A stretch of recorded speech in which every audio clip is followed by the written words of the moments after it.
Handle your high with Tadayoshi. All right, welcome back to the show. Welcome Derek. Derek, I really appreciate you taking the time after the Olympia and everything. I know it's after the holidays. I loved seeing you at the Olympia, and I loved sitting down and being able to talk to you a little bit. And I think I know that there was, at this year's Olympia was different because of all the COVID stuff and we had to change venues. But what was your impression? I felt like this Olympic experience was a lot more intimate with not just the athletes, but the people too. What was your experience? Yeah, so first and foremost, thank you for having me on again. And it's my pleasure talking with you backstage at the Olympia, before and after.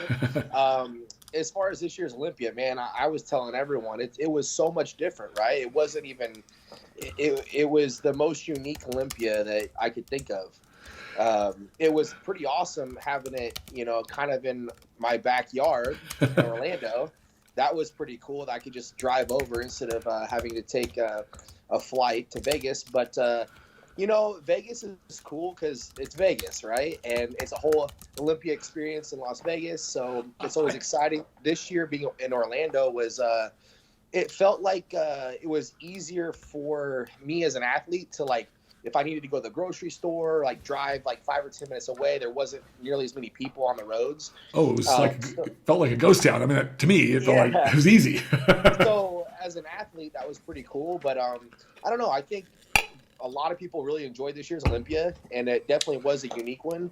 And the intimacy, with it being a little bit limited in capacity, it was cool that, you got to spend a little bit more time with the fans and stuff who wanted to be there or was able to be there and wanted to talk to you.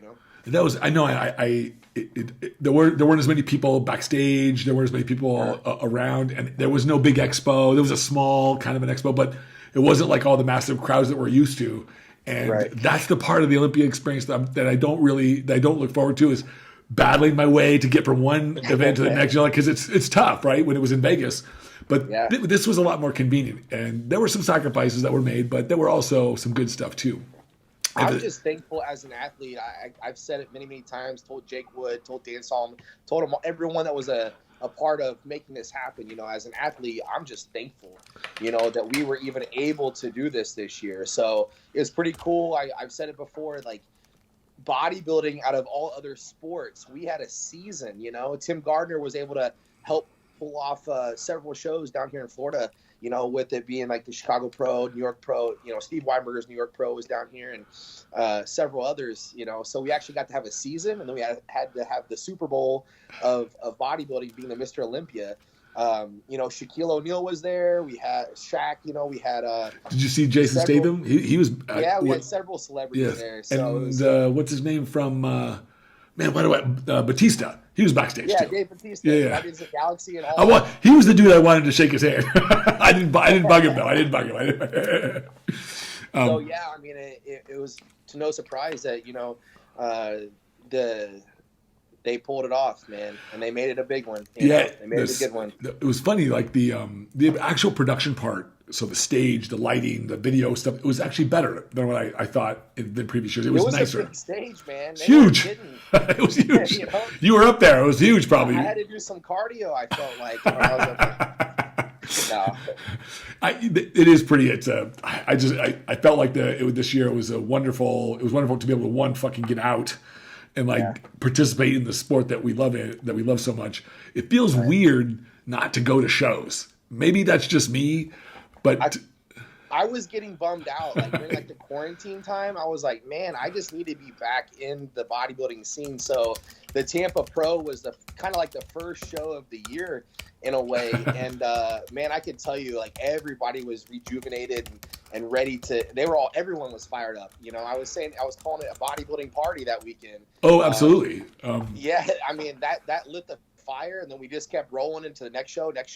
They were pulling it off, right and left. And then, man, I think this was actually a pretty successful year for bodybuilding. And then going into 2021 now, this is going to be a major year, I think. So 2021, what do you I'm going to just put it. I'm taking my notes as I speak, but sure, man.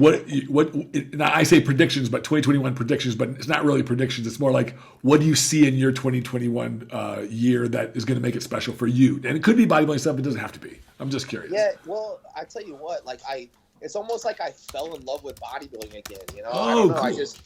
Yeah, I kind of rewired my mindset, and I was strictly in bodybuilding to be competitive, right? And I kind of forgot about the love of bodybuilding first. You know, I was just strictly a competitor at one point, and I realized, no, you got into competing because you love bodybuilding. And so that's the mindset that I'm in now, is that I love to go to the gym and train hard. I do it with some awesome people, some of my closest friends, and they push me, I push them, and it's just fun, man. Like, I just love this lifestyle. I always say I have a passion for progress, right? Like, I like that. I like that. I love to get better every day at something. Like, even my fiance today, she's like, it's your rest day. You know, you could go do this, you go do that. She goes, or you could go to the golf range and you can hit some golf balls. She goes, because she knows I like to play golf, you know, sometimes. And so she goes, you know, you could go there and you could get better at that today, you know, because she just knows how much I like to get better on a daily basis at something. Just give me something small to progress in, and I'll be happy every day. So when bodybuilding is my passion, so I realize that I'm not strictly a competitor. As a matter of fact, I don't even need to be competitive to continue to love this, but I will always you know, be competitive and going for those titles. But the love for bodybuilding is first for me. I like that. I like that, though, what you said, getting better every day, like that your what did you say about progress? Your passionate for progress. I love that. I'm going to use this. I got to write this down. Passion for progress. No, I like that, because what I think is critical for anybody's success, but I want to hear what you think, is that focusing on getting a little bit better each time. Like, it's not about, everyone focuses on the big stuff. Like, right, how do I gain the 20 pounds, or how do I win the big title, or how do I do this? Okay, that's part of the process, but how do you make that into reality? Little bits. So how do you do that? How do you do that with your bodybuilding? Yeah. So are you just saying in general, or like about bodybuilding? So, like, how do you, when you say that you want to be a little bit better every time, how do you do that? Like, because everybody wants to be better, but how do you particularly do that? Like, how do you focus yourself? Yeah, you have to truly want it, though, because there's things I want to be better at, but I don't do it, right? Like, I don't know. I could pull out a lot of examples out of my head, but there's a lot of things I want. I don't do it because I'm not truly passionate about it. I don't really care that much. So when people say, like, oh, I want to put on 10 pounds of muscle tissue, or, ooh, I want to do a bodybuilding show. I mean, do you really want to do it? Or are you just saying, oh, I would like to do that because I would like to be a billionaire, right? You know what I mean? But am I doing what it takes to get there? I don't know. I think you just have to hone in and have.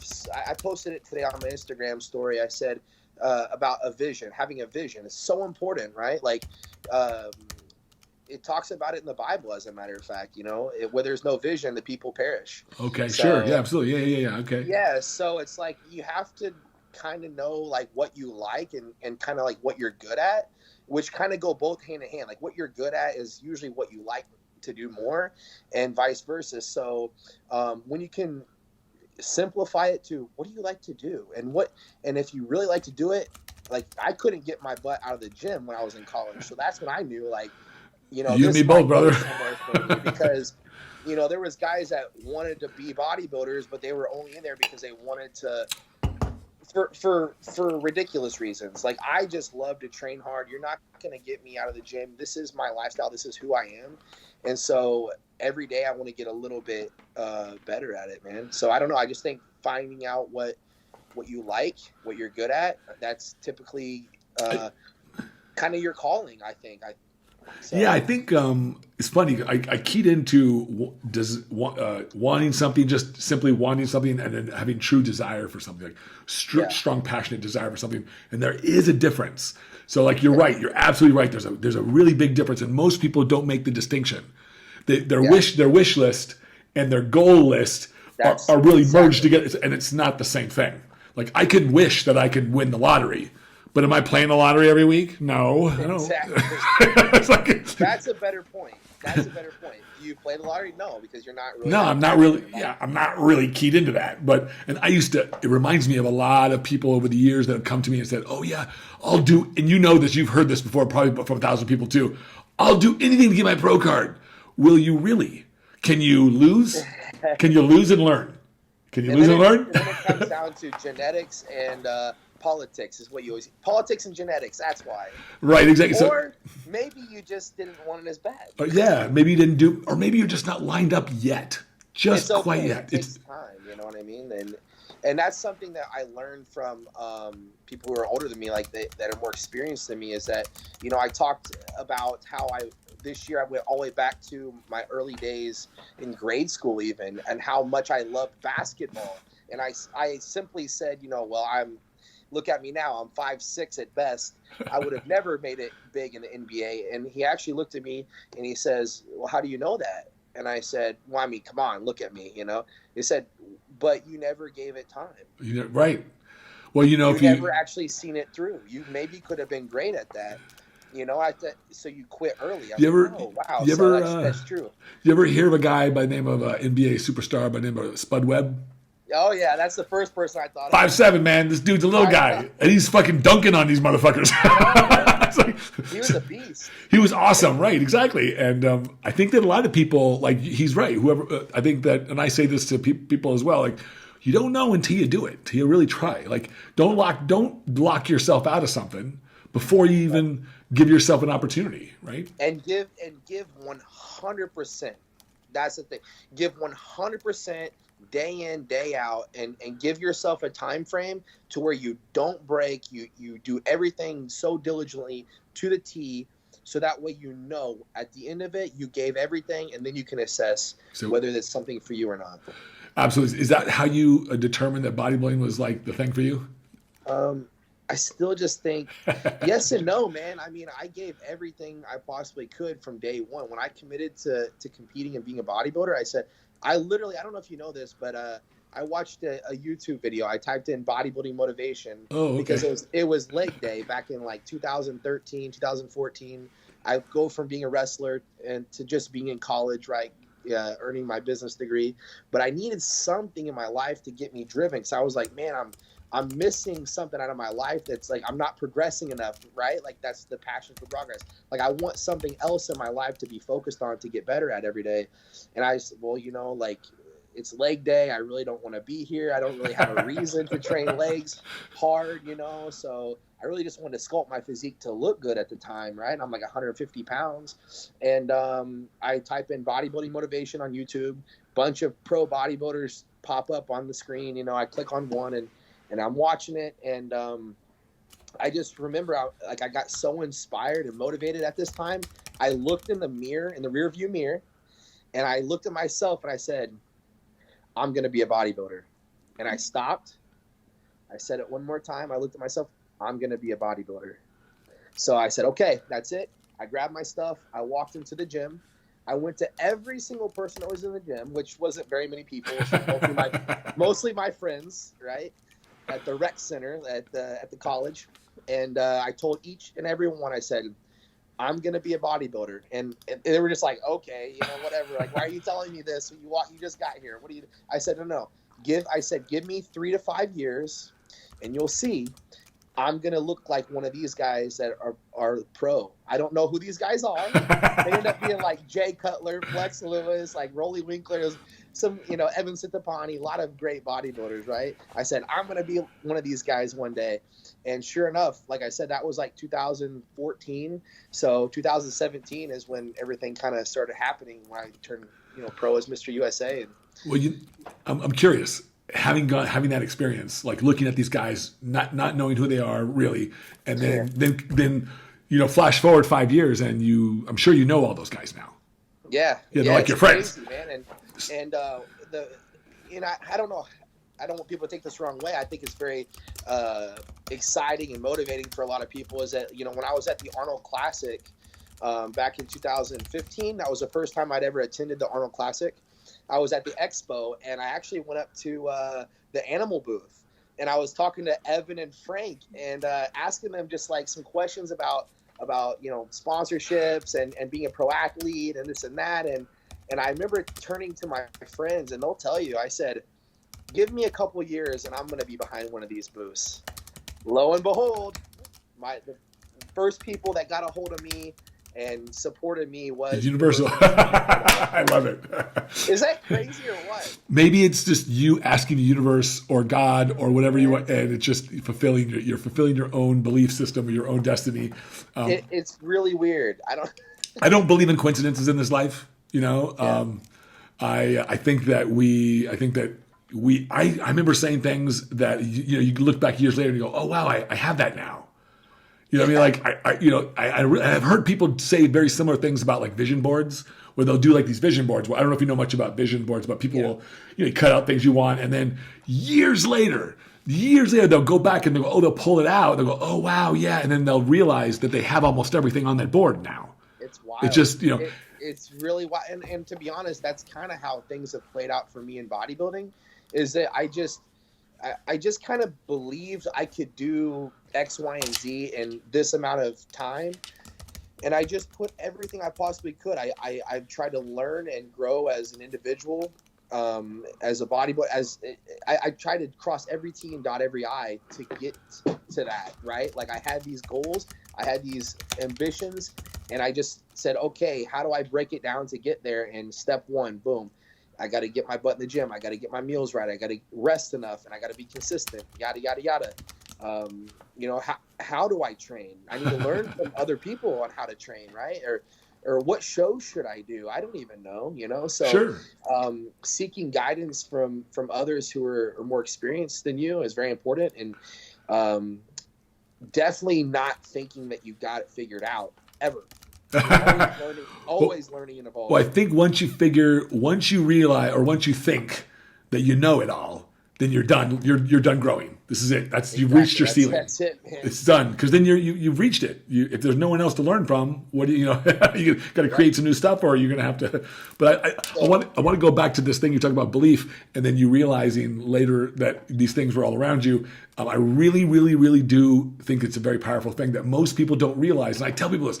What makes a lot of these champions, guys like you, guys like Jay Cutler, guys like you name the champion out there in our sport, what separates them from a lot of the other almost strands are the guys that want to be like that, who are doing stuff that are trying to be like that for years sometimes, is the difference is they believe in themselves.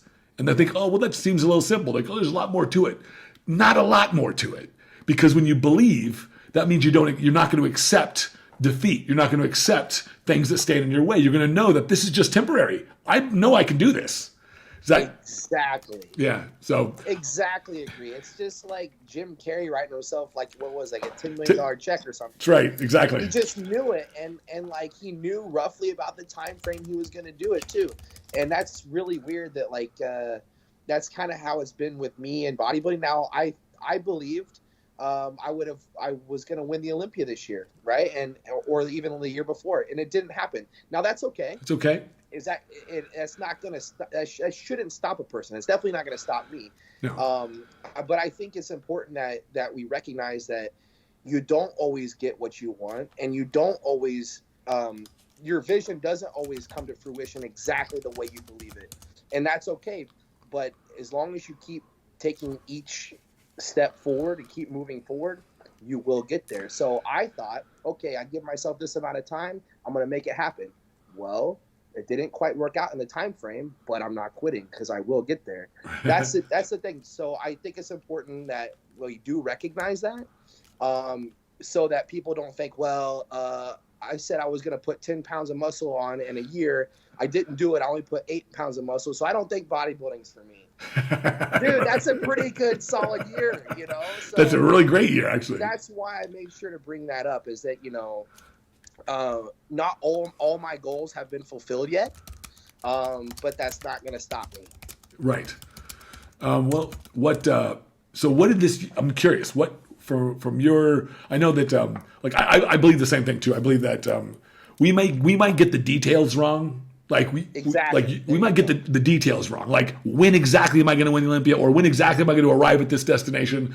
But I'm going to fucking arrive. Yes. It's like, That it's like, you said it better than me. I wish. no, you no, would've no, just said it. no, no. You said it right. You said it good. I want to, but I know this to be true, and I try to tell people this who I coach. Like, look, I can't tell you what all the steps are going to be along the way because your body will evolve and things will have to change. Right. But what we do know is that there is a destination that we'll Yes. arrive at. So, but you're just going to have some faith. If you can't have faith in your own self, in your ability to be able to travel this course, then you're going to be up a creek no matter what. You're going to find any reason to quit along the way. Absolutely. So, and that's that belief stuff that we talked about. I love it. I really so having said that, what's your sort of thoughts on what we talked a little bit backstage about what your thoughts were about what was going on with you this year? A lot of people thought, oh yeah, he's coming in. You should be able to win this pretty easily because from my perspective, and I'm not trying to like blow your ego up or anything, and just because I'm your friend, I'm going to give you the honest truth. I really felt like you had a great chance of winning. Sean Clarita was pretty unbeatable right this year. He was pretty on spot on. Great, yeah. He looked fantastic. But in terms of bodybuilders, when I look at all the bodybuilders up there in that class that you were in, you're the best one. You have the best structure. You look the biggest. You just didn't have some of the same details that needed to happen, like in the conditioning, just a little bit. But the funny thing was, this was my interpretation as a judge. As I watched you, and I know Steve did this on purpose, kept you guys out there longer because you started looking better and better and better and better and better. Every minute you were up there, you started all this. I could see the water literally leaving your skin in some areas. Some areas you don't have any problems with that, like your glutes and your back. You're fucking good there. But it was just from the front, which is weird. Usually people have it the reverse, but it seemed like you had a little bit of fluid, but then it kind of started to go away. Right. So that's my reflection on it. But what's your takeaway this year? Well, I don't want to say too much. I think I need to keep it pretty short and simple. It was quite surprising to me that the last couple of years, I had come in weighing right at the 212. Oh, wow. So I was right at 212 for 2018, 2019 Olympia. What were you this year? And then we would manipulate some things. I'd be right around the same weight. I'd either be 210, 212, or maybe even shoot like 215, for prejudging the year before. So I'm hovering between right around 212 on stage. So this year we went for better conditioning. We were told that we need to have better conditioning. So what had happened was I ended up weighing in at like 208. Oh. With clothes on. And that was an indicator to me like, okay, that's okay. We can continue to fill back out and we'll be just fine. My weight ended up dropping down to like 201. 201. Wow. How? After I weighed in. Oh, wow. Why? What happened? You lost some water, I bet. Something happened. No, it wasn't water. Oh. Well, there was some water. Yeah, obviously it was some water. But as I started eating, my weight kept dropping. Oh, wow. Your system was just starting to rev up or something. Yeah. So that's when I realized, like, oh no, maybe we went a little too hard on the dieting aspect or something along that line. So just couldn't feel. Did you feel flat? Did you feel? Did you feel? Like, did you feel like you were? Did you feel like you're flattening out a little bit, maybe, or? Yeah, you did? That's exactly how I felt. I could just feel my body every hour, just almost like going in the opposite direction. Okay. And by the time we got to prejudging, I was thinking to myself, like, I put a lot of work into this, and just not so sure it's gonna show on stage. Well, I would love to hear what you have to say about this, because as I watched you in prejudging, when you first came out, I could tell something was wrong. That you felt like, man, something's not right. But then I knew I was off. You knew you were off, right? Exactly. But then as you started getting through there, it's like you got a fire lit under you. It was like that was kind of the wrestler in me coming out. It was because you started looking better, man. You started looking better. Wrestler / professional, or whatever you want to call it. Yeah. So I thought, there's only one thing I can control, and that's me and what I do right now on stage. I'm here to present my physique the best that I can as a professional, but I'm also here to put on a show for people, and I want people to be excited about bodybuilding as much as I am. And as an athlete on the Olympia stage, I have the opportunity to draw in the crowd the best that I can. So I'm gonna fight. I'm gonna Good for you. pose my heart out, man, and I'm just gonna give it my all and let the cards fall where they may. And I can't say this for previous years, but backstage, man, I was telling the guys, how proud of them I was, and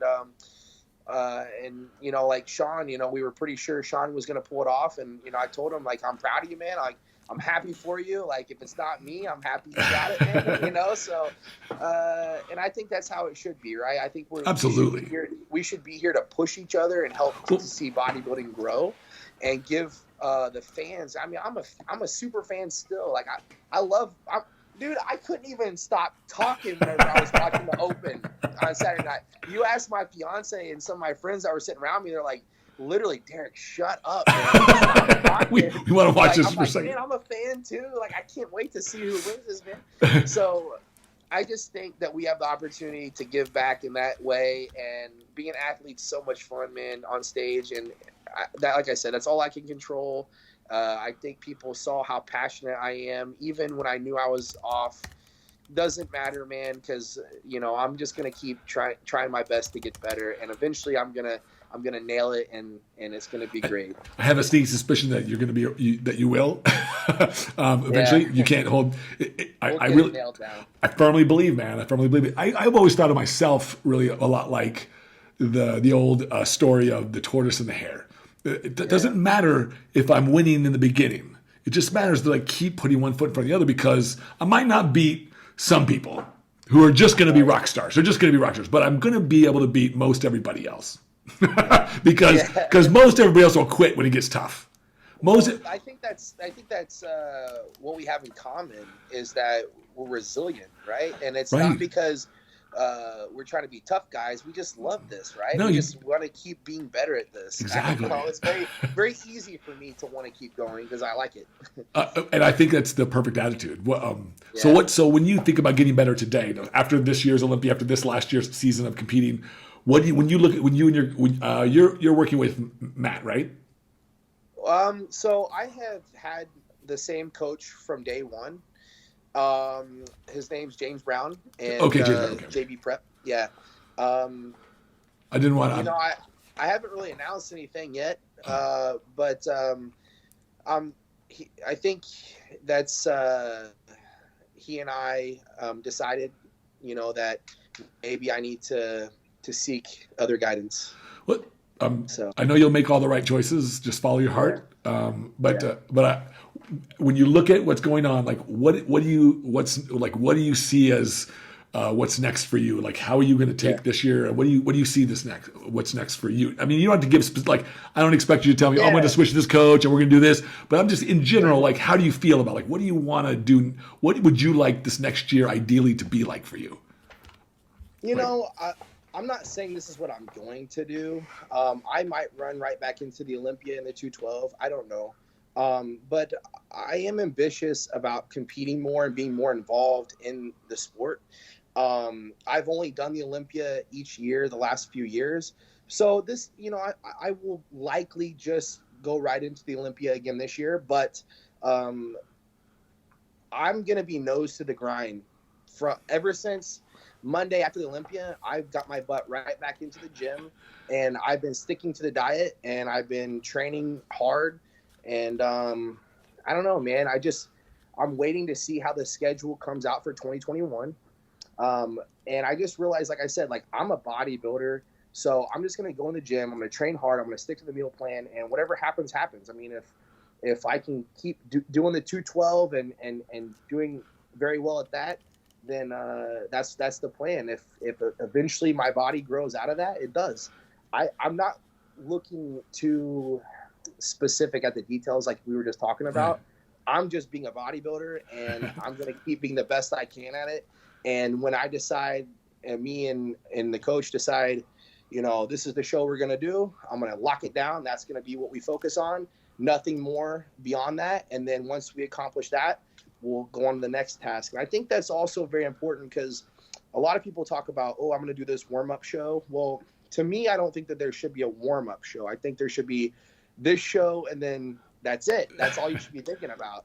You shouldn't be like, I'm going to go in here and warm up and watch me kick everybody's butt. I think you should every show for every person should be the Mr. Olympia for them. Totally. You know. I mean, that's what if the end result, if the end goal is to be an Olympia champion, you have to sort of almost pretend in a way that, hey, every step, it's a step towards it. And every competition is just as important as the last one and the next one ahead of you, right? Right. They're all important. Right. So when you look at your desires, like your desires for the sport, and what is it that you really want? I mean, I know you want the Olympia, but is that the end and all beings for you? Yeah, I mean, obviously, I want to win the Mr. Olympia. I mean, that's no question. I think it's everybody's right. That's why you're there. You know, I've always had it in my head. I would love to be the 212 champ and eventually go open. And I think I have a very good shot in the open as well. Absolutely. And I'm not trying to toot my own horn. I'm not trying to say anything. But right now, I think I have a good opportunity at the 212. And if, like I said, if somehow my body were to grow out of the 212, I think I would have a good shot in the open as well. Absolutely. Regardless, like I said, I'm going to put one foot in front of the other. And I think wherever that takes me, man, I mean, this is what's taking me everywhere. So at the end of the day, like this, I got to answer this calling, not my own. So how do you feel about it? Do you feel like everything's going along the course that you wanted it to? Yeah, I do actually. Good. Well, let me say this. Initially, no, right? Like I thought, oh, I could have this Olympia title or that Olympia title. And why is it not happening? But truthfully, man, what I really believe, I believe that this has been my calling to fulfill a different purpose. And that purpose is not for myself. I believe it's, I'm a Christian man, and I do my best to follow my Savior, Jesus. So anyway, I believe he's more or less called me to do this, to be, someone that can at least shine some sort of light onto this community.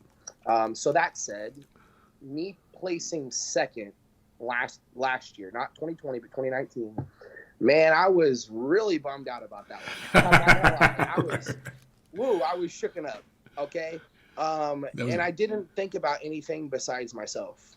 So this year, I placed fourth, and I had a much different attitude coming off of the show. I actually realized that, wow, I think he's used me a lot more by not winning the title than had I had won the title. And I think that in due time, when the time is right, I think I'll be blessed with it, and I believe that it'll be used even more at the right time. So that's just what I believe, man. And the people out there, might think this guy's crazy or whatever. I don't think so. Look, man, that's just what I choose to believe. And hey, we're talking about what we really believe in, right? And I guess that's what motivates me a lot more than anything now. Oh, cool. So your faith is a big part of your life. I know we talked about it before last year, and I knew it was. Was it like that? I'll tell you this. It's not always easy because I'm human. I get very selfish. We all can have an ego and things like that and want more for ourselves. So it's very important to me that, like, the people immediately around me, the closest people, my family, my friends, my closest loved ones, like, I talk to them daily. Like, I'm actually sitting in one of my friends' apartments right now where we were just talking before. And it's very important to me that we're all Christ-centered in our friendship, just as I'm Christ-centered in my relationship with my fiance, everything. So we hold each other accountable in the right kind of ways. We support each other, and, we ask each other, like, what do you need? Like, for me, for example, like, hey, I have this distraction is what I call it, right? Like I have, whether it be gossiping or cursing or for some people, women or whatever, like I call them distractions. And those are those little things that we don't think are a big deal, but they drive little wedges and they become a bigger deal, right? Sure, absolutely. So we discuss that kind of stuff. We talk about it, and we always feel so much better about ourselves when we're walking a more fine line. And, so you develop, so your friendship circles, you base it on your spirituality. Yeah. I mean, that's wonderful. Everyone in my life is, would consider himself a Christian or whatever, and that's okay. Like I'm not expecting you to follow everything. Look, so I'm not saying like, oh, you can only be my friend if you believe right. That's no, I don't think that's saying, but those people that influence you, those people that you're closest to, those people you want to have that kind of. What I'm saying is that like the closest people around me that I allow to influence me, I pick and choose wisely. Whereas before, that's good. Whereas before, I just kind of, I want to be friends with everybody. Everybody come in. Now it's like, I pick and choose how much time I spend with certain people, and I think that's really wise, actually, of you to do that. And I've said this to you before in our first, the first time you were on my podcast, that I really enjoy your perspective because it took me, and maybe it's because it took me several years to come to some of these conclusions that you've come to so earlier. So because if I had these same perspectives when I was the same age as you are in my 20s. I think it would have changed some of the courses of my life, which is not a bad thing. I don't think I ended up in any poor, bad places, but I can appreciate your perspective because it's really smart. It ensures a couple of things. It ensures you to have the support that you need spiritually and intellectually and emotionally during those times, because we all have hard times. I'm going to tell you what strikes me is that, because these are questions that I asked myself when I was in my 20s, early 20s, in bodybuilding, I had a real problem with my faith in bodybuilding, and I'll tell you why. I went to seminary. I think I went to seminary. I studied religion, and I got degrees in philosophy and ethics and theology, and this is a big part of my life for many years. And now I just use the principles in my coaching with my clients in my coaching. But I'm not. I'm not a part of any particular church per se. But I did have a problem with my bodybuilding and faith because I felt like there was conflict. I'm curious to see if you felt that conflict. And it was because of drug use. It was because of, you name it, all this stuff, the self-centeredness, the egotistical nature that people perceive. And it was all about fucking Tad in my 20s. I'm going to be honest. I was not the nicest guy sometimes. I've actually been called out for that a few times, and I've actually thought about that myself. And I've talked to some of my friends and other people about this, and I kind of at one point I was kind of beating myself up like, does this go along with what I believe in? Right. The best answer I got from that was sometimes the person you got to save is that drunk in a bar. Oh, absolutely. That's a good point. And how do you reach out to them if they're in the bar? They're not going to listen to the sober guy. Sometimes you got to be in with them. I'm not saying everybody needs to go out there and be right. But I do believe this has been. I do believe this is what I'm supposed to do right now in my life. It's not going to be a forever thing. There will come an end, and that's for any profession. There will be an end to everyone's profession at some point, whether you retire many years down the road or whether it be a short period of time. But right now in my life, I firmly believe this is what I'm supposed to be doing, and I think that I've seen a lot of people turn themselves to Christ, and had many conversations about this. People now reach out to me and they say, "Can you pray for my dad who's in the hospital?" Oh, that's nice. Wow, I don't know, I just have been able to have a lot of conversations through Instagram or just in person or whatever that I otherwise wouldn't have had, and I just think I'm seeing that this community of people in bodybuilding growing together, and I don't know, man, at the Olympia, I had some different people I had met for the first time who I was friends with on social media. I won't say his name, but there's one guy from Canada who competed in the amateur Olympia. He was already doing a national show in Canada or whatever. And he's like, I was thinking about doing the Olympia and coming to meet you. And I'm like, dude, you should definitely do the show.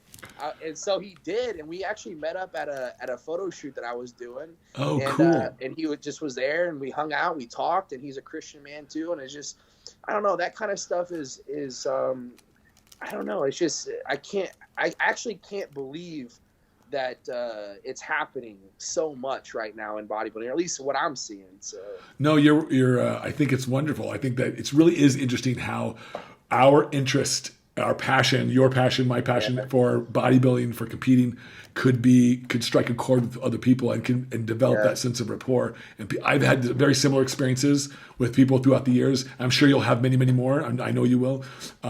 It's just, I think the stuff that we do, I want everyone to have passion and purpose. That's what I want them to have. Do what you love and have a reason why you're doing it. Why are you doing it? I don't care what your reason is. You have to care. But it better be good, because this is it. This is your life. Nobody can tell you what your purpose is. No, that's the thing. People have tried to tell me before, you don't know what your purpose is. I said, well, I don't think you're someone that's going to be able to tell me that. I think that's between me and him. So, absolutely, that's right. What I mean? And so I can tell you what my passion is, and you could probably pick it out pretty easily what my passion is. But my purpose, I'll leave that one to me and him. Well, I've always been a firm believer that we wear our passion in our life. We wear it like a suit of armor. We wear it like a set of clothes. And in bodybuilding, we happen to wear it on our body too. Yeah. Right, like so people know what we're interested in for a certain degree, but there's also it's the way that we interact, and I can tell you from my experience that my interactions with you are very good. You're a very warm and friendly person. Well, thank you, man. Yeah, man, and I agree. You're honest. You're honest. You're sincere, and you actually care about the people that care about you and everyone else. And I truly appreciate that, because at the level that you've arrived at, this is the upper tier of the professional status where you're vying for the Mr. Olympia title. So you don't get any higher than that, aside from winning. There has been a few people that I've known. I've known a lot of them. I've known just about all of them out there, and not all of them have the same perspective like this. Not all of them. Some of them are very difficult to get to connect with, and that's okay. That's them. But when you have fans, I'm a fan too, man. I'm still a fan. I'm a 50-year-old fan, man. I fucking love this shit, right? Like, so, and I know Jim is the same way, and so but that's the reason why we're doing this, right? But when when I meet guys like you, I'm still a fan too. It's like, and I like it when I meet people who understand that, who are receptive to that, because when we turn our attention to each other. What you don't even know, like you and I don't even know all the people in the world who are looking at you right now, or who are idolizing you, or are modeling themselves in some way after you, or being inspired to do something in life because of you. Like we won't know most of those people. We won't know most of them, but they're there. And so when we're in the public eye, especially athletes like yourself who are directly in the public eye, so millions of people across the world. I feel like there's a deep level of responsibility that we should probably take towards giving the best kind of guidance that we can, but also living the life that you're talking about, the one filled with purpose and passion, because that's the best example. I do the same thing with my daughter. My best teaching, my best parenting is the way I live, how I treat her, it's not me telling her things. Lots of people will be telling her things in her life, but it's how I treat her. It's how I act with her. It's how You're I leading encourage by her. example, right? I try to, yes, absolutely. That's a real leader. That's the way you're supposed to do it, right? Like, I figure if I can't get my hands in the dirt with you, then you don't have any reason to follow me. And that's about as sincere as it gets, right? Yep, that's right. Hey, man, I tell my clients this over, like, look, I never will ask you to do anything that I haven't done myself at least 1,000 times. Like, I've done it. So, but it's because I want to have that level of empathy. Also, I want them to know that, hey, man, I'm in this with you. Like, we're in this together. Like, you're the one that's going to get the trophy, but I'm in this with you. It's like, yeah, man, that's what I've always said, man, is that, I might be the guy on stage that people say, this guy's the champion, but look, man, it is never a one-man show. Anybody that tells you that they don't understand the process. They don't understand the process, man. My support, man, is strong, and gosh, am I thankful for them, each and every one of them. Trust me. I know you. I know you're strong. You have strong relationships with your family and your girlfriend and all those things. And are you guys? I don't know if you told. My fiance. We've been together for 10 years now. I was gonna say. I thought you told me you guys were gonna get married. I feel like we've been married for 10 years. Right. The only reason we put it off is she's been in grad school. She's actually finishing up her last clinical for physical therapy. She'll be a doctor of physical therapy. So congratulations, shout out to her. Congratulations to her. That's awesome. I've had my bodybuilding stuff going on, but we were trying to get married this past year, but then the COVID deal, it's like, it sucks, man. So at the end of the day, we do love each other.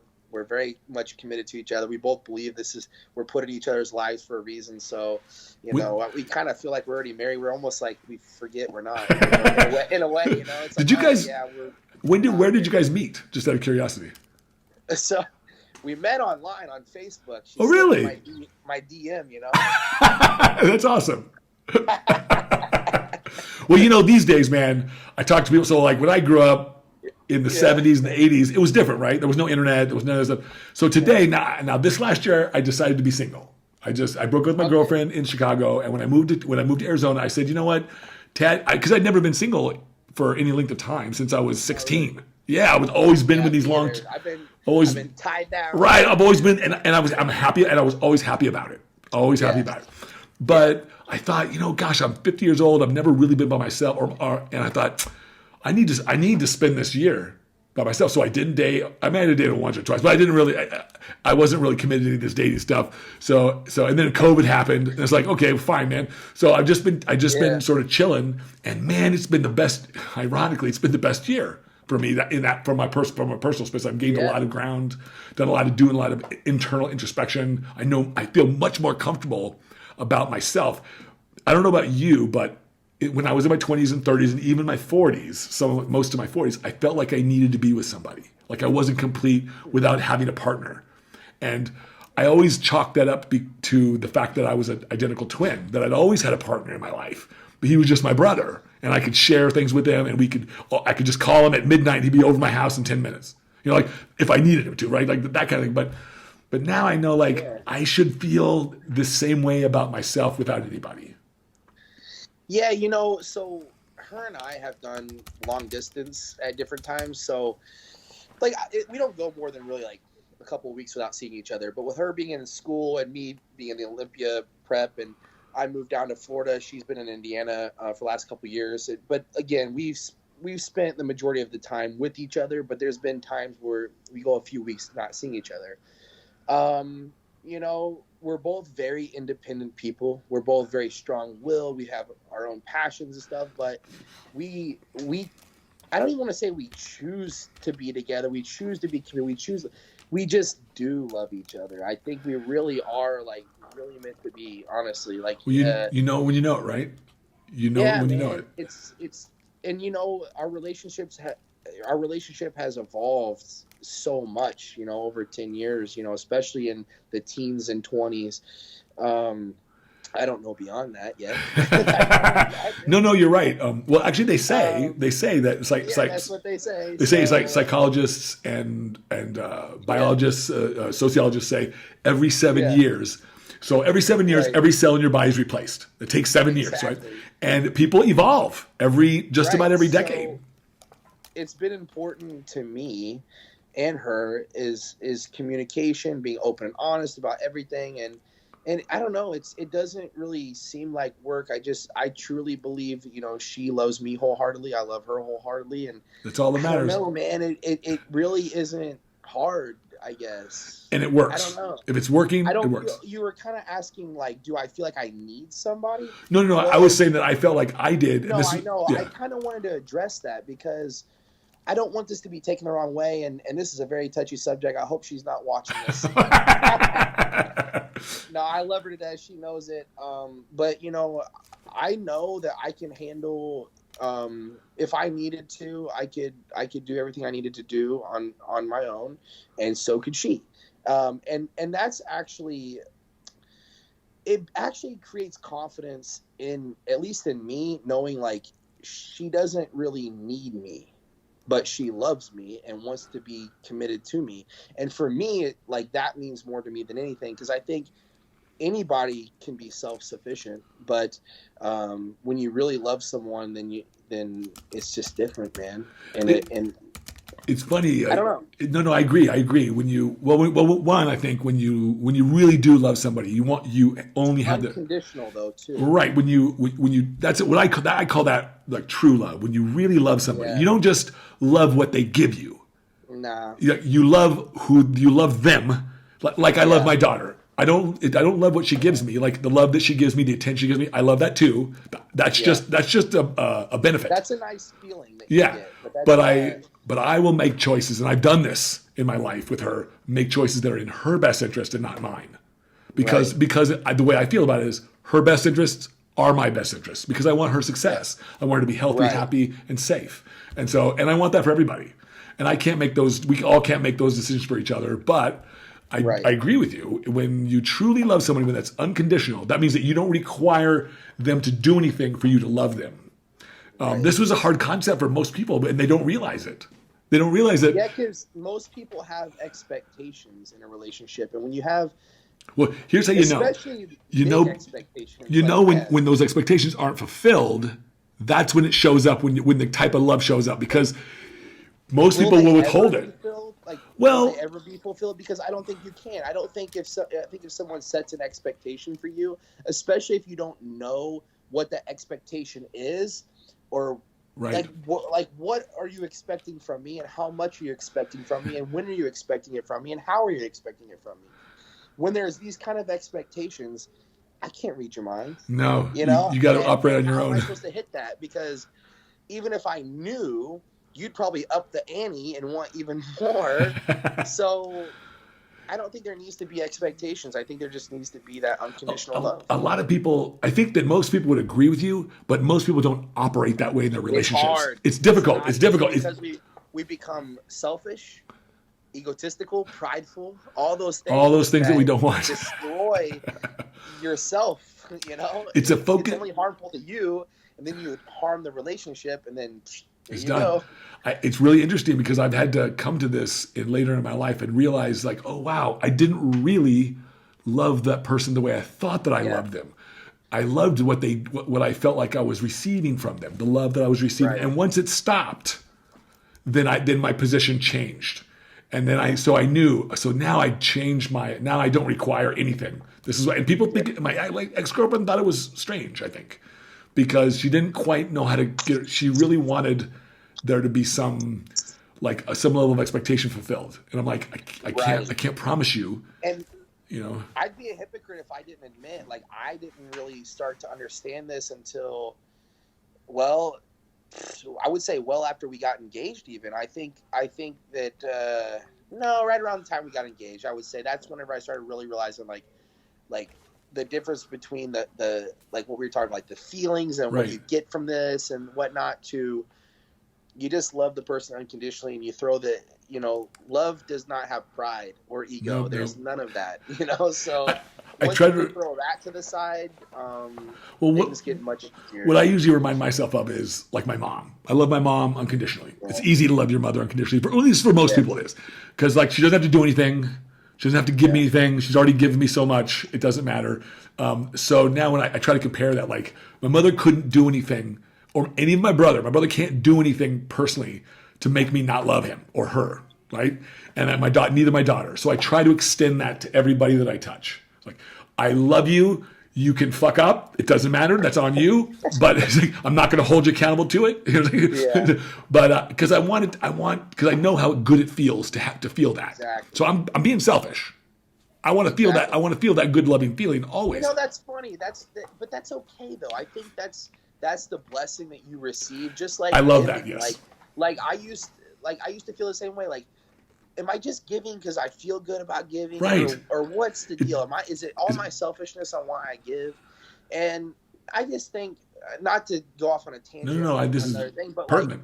I used to have a hard time when I grew up. When where I come from, homeless isn't the same as it is in other areas. It's you might see someone on a cell phone saying, give me money, whatever. So it's not the same. I got to pay my cell bill. Okay, just putting it out there like that. So now that I've experienced the world a little bit more and kind of had a bit more open mind, I'm much more willing to give, and I give a lot more but I think it's just important to recognize, this is something I've talked to some of my friends about too, because I had battled that, in the past. And now I realize it's not about, for example, people say well, that person's just going to buy drugs with it, or that person, you don't need it. It's listen, it's not about the heart of the receiver and what they do It's about the heart of the giver. And if you feel like you need to give, that's the time you're supposed to give. And Derek, where did you learn all these things? Because these are not easy concepts for people to really get a hold of and practice like this, because it's very mature. And this is why I said I was so impressed with you the first time I talked to you. But you continually exhibit this. And I want to know, where did you, because you sound like I sounded when I was your age, except you're probably a little better than I was. About that. I don't know, man. I guess I need to figure that out, to be honest, like why I kind of went down this path. I don't know.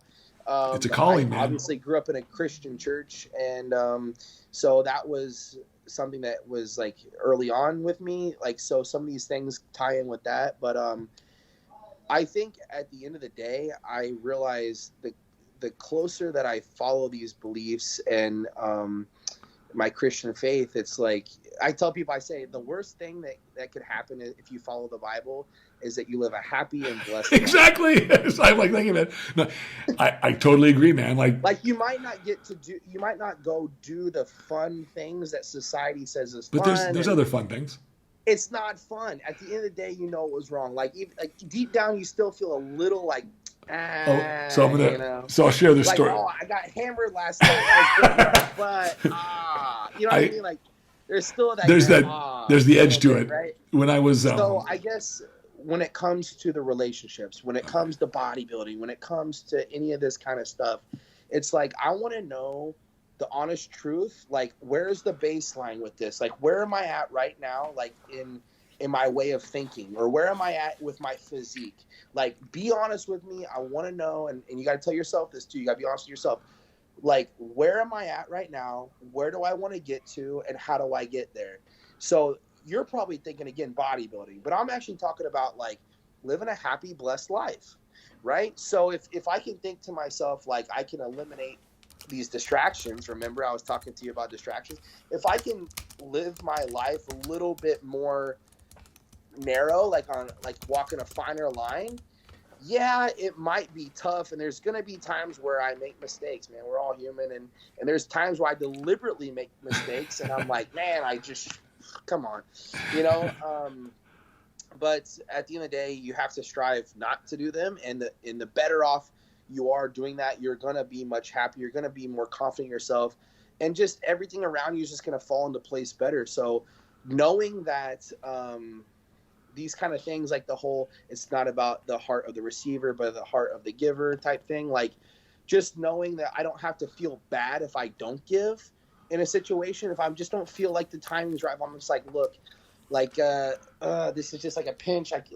This guy's walking this way, and the light's about to turn green, and man, doesn't feel right. You didn't give today. Well, that's all right, man. Like, that's cool. Just keep going. It's not about you. It just didn't work out. Whatever. But I don't know, man. So not beating yourself up when you do wrong, I guess, and also like just striving to do more right, and then that builds good character, but it builds like I don't want to use the word confidence, but just like a happiness about yourself, right? You just feel better about yourself, and just like I said, things around you kind of align a lot better at that point. I think the same kind of thing. I think it reminds me of a story it's funny. It's half pertinent. It's when I was in high school. Yeah. Because your attitude reminds me of a very similar kind of attitude that I had when I was in high school. I was very devout. I went to church 3 times a week, and my brother and I both were very, very orientated toward this. And this is why I studied and went to seminary, because I wasn't trying to be a priest, although everybody thought I was. I just wanted to learn more. I wanted to answer my questions. But I remember when I was 17, 18, and I was determined. I was not going to have sex until I got married. This is what it says in the Bible. This is what I understood for it to mean to me, and I was going to do this. So I had this girlfriend, and she was really, really hot. She was blonde. She was really hot. And we would hang out all the time. Her parents would leave. He was a doctor. He would leave that town, go out of town for the weekend, and leave us with this fucking mansion with her little baby brother. And then us, I'm like, your parents don't care that I'm here, man? Like, she's like, nah, they're cool. And then she was always wanting to have sex. I'm like, and I would say, I shit you not, man. I said, I'm not going to go to hell for you. I said, so she broke up with me. Because so I was like, okay. I was like, I'm not going to do it. I'm sorry. Yeah. No, I understand where that's coming from, man. You know, it's just, but at the time you probably felt really, really good about that. I felt very, very determined. I was like, hey, look, I was not trying to make her upset. I was just like, hey, man, I won't compromise my morals so that you and I could do this thing. Like, right. Like if it's worth it, she was like, he just give me the old, it's not you, it's me. Right. Oh man, I remember we went out one time to this, there was a park. And it was like 1:00 in the morning, right? And so we had partied, we'd done stuff with some friends or something, and we were driving around, and we just parked and we were making out. And she's trying to get serious, and I'm like, no. And then all of a sudden, I'm not kidding you, bro. 45 minutes into this excursion, and I hear this tap, tap, tap on my window. It's the fucking police. Oh no way! And I rolled down the window, and he's like. And I'm like, she had my shirt off and shit. We didn't do anything, but we were just kissing and stuff. But she was making her move. And he looks in and he sees her and he sees me. And he goes, does your parents know where you're at? And he's looking at her and she's like, no. He's like, he looks at me, he's like, think you should take her home? I said, yeah, I'm taking her home right now. Oh my God. Dude, I was this close, man. I was this close. You could probably, I don't know, go to jail or something. I don't know. That's funny, man. But I really believe that in my youth, my sense of morality saved me from a lot of hardship that I could have brought on myself because I was acting like all my bonehead friends, and so I didn't. I just didn't. Well, it keeps you from trouble, and it aligns you with good things and good people in the world. So it's a win-win. It's a win. I mean, and the only thing you have to do is go. It's just like having a cheat meal, right? Like, I want that cheat meal, but when the time is right, how I'm going to feel after I eat it. Right, exactly. Right? So it's the same concept, just applied in a different area of life. And I think things are just very simple, really. If you break down life, like we gum it up ourselves. We make it more complicated. Fog it up ourselves, right? Like I actually wanted to mention earlier, and I didn't, about the whole like passion and calling type thing. Like honestly, we're supposed to live a very happy life. Like Absolutely. The happier that we are doing what we want to do in this world is truly our calling, and the more blessings are going to come to you. And there's going to be a lot of people out there that goes, oh, it's easy for you to say. I mean, maybe so. Maybe it is easy for me to say, but I've seen it across the board. And I believe I believe that if you are pursuing what you enjoy, what you're passionate about, what you're good at and talented in, it's probably your calling or very close to it. And you're probably going to be very happy doing what you're doing. And if you are instilling those good characteristics in you and trying to eliminate those distractions, then, I mean, that's not much more. What more can you do? You know, I mean, I think you're living a pretty solid life at that point. Well, I think you said something that I keyed into, which was it might be easy for you. You said that might be easy for me to say. I would say no, it's not. I would say we each have a life that we live, and we each have challenges in our life, and none of them are more or lesser or more than anyone else's. Some people it looks like it. Some people it looks like it. Like, and some people some of their good stuff looks really good, right? Like you know, so some person looking into your life going, wow, he's got it all, man. He's got fucking everything. Like if I had that, I'd never be fucking sad. Like, no, not really, man. If you had his life, there would still be things in your life that challenge you just as much as the things in your life do. So yeah, I will admit there's a lot of things that I am challenged with up here on a daily basis that I don't allow people to see or hear about. I don't want to put that out there. I want to put out the positivity and things like that. But I tell people, like, when they say, well, if you experience what I experienced, well, then yada yada. Well, you tell them. Okay, but guess what? We all have different experiences. We all were born from a different place, and well, you know, the thing is, you can't compare them things. No, you know what might be hard for one person is all that. You know, for example, like my fiance and her mother and her brother, they grew up in the Philippines. Okay. So we've been to the Philippines a couple of times the last couple of years, and the thing is it's very sad. The amount of poverty that's there, like where they really grew up. I mean, it was about as bad as it gets. I mean, literally living day to day. Like, I'm not kidding you. It's really crazy to see where they come from. But the thing is, those people are incredibly happy. And that's because it's all they really know, right? Like if they were born in a millionaire, mansion, and they moved to that, then they would realize, wow, this sucks. This really sucks. But if you go and that's all you know, and you go hungry every day, that's just your normal. And so that might not be as your experiences and your hardships are going to be different than someone else's. So you just can't compare what people deal with in life. No, you really can't. You're absolutely right. We each come from a unique perspective, and when somebody says, I forgot exactly how you said it, but if you haven't walked in my shoes, or you haven't done what I've done. If I had, I would be you. Yeah, and I'm me. So and I think we all need to remind ourselves of this. Like, we can't judge. It's like judging books by their cover, right? Like, we can't judge these books. Like, don't do it until you've sat there and read every page. And and you can't do that. No one's going to be able to walk in my shoes. Exactly. Only I get to do that.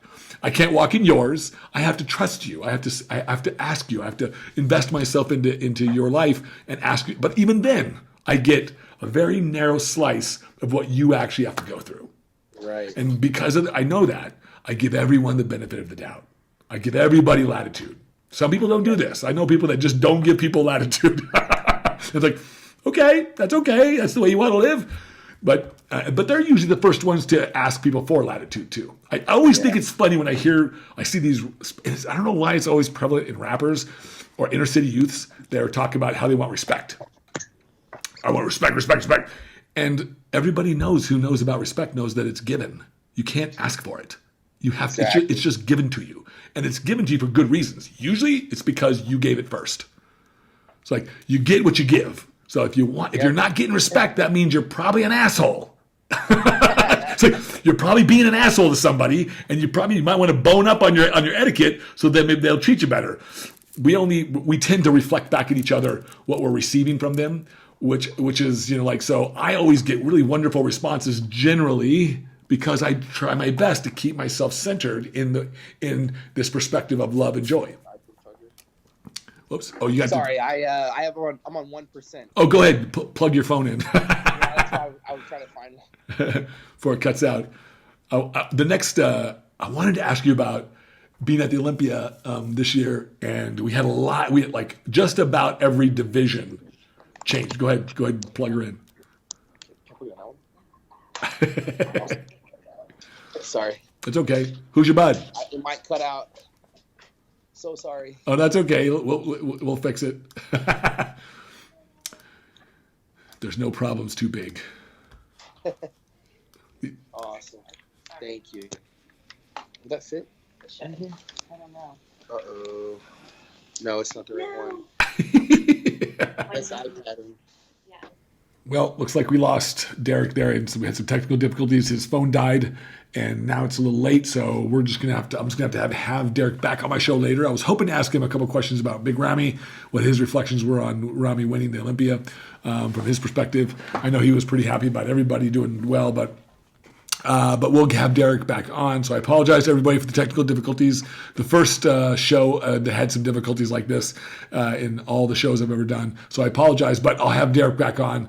We did our hour in today. So I want to thank everybody for tuning in, and I'll be back. I'm sorry for the long delay in my shows, from getting some shows out this year, due to me being lazy and having so many other projects on my plate that I just didn't have time to record a few more episodes. But I have a couple episodes that I've recorded. I'm going to release them now, and I'm going to also begin recording again more people as well. So hopefully I've had a couple other people that are going to be coming on, like Flex Wheeler is going to come on. I talked to him at the Olympia. I'm going to try to get probably Kevin Larone as well. I should be able to do that, hopefully, if he's willing. And I've had Dexter planned for a while. He and I just have not been able to get schedules worked out, but I'm sure I'll be able to do that as well. So, and of course, a lot of the other guests that I usually have related to wellness and spirituality and metaphysics and stuff like that, the stuff that I'm interested in. So if you guys want me to talk about any particular topic, topics, or you want me to have any particular guests, please let me know. Just email me or DM me or message me and let me know. You can comment on some of the posts that I make about the show as well. I'd love to hear what you guys want to hear as well. So thank you so much for tuning in, everybody. And sorry for the long wait. Handle your I'm hive back. with Tadayoshi.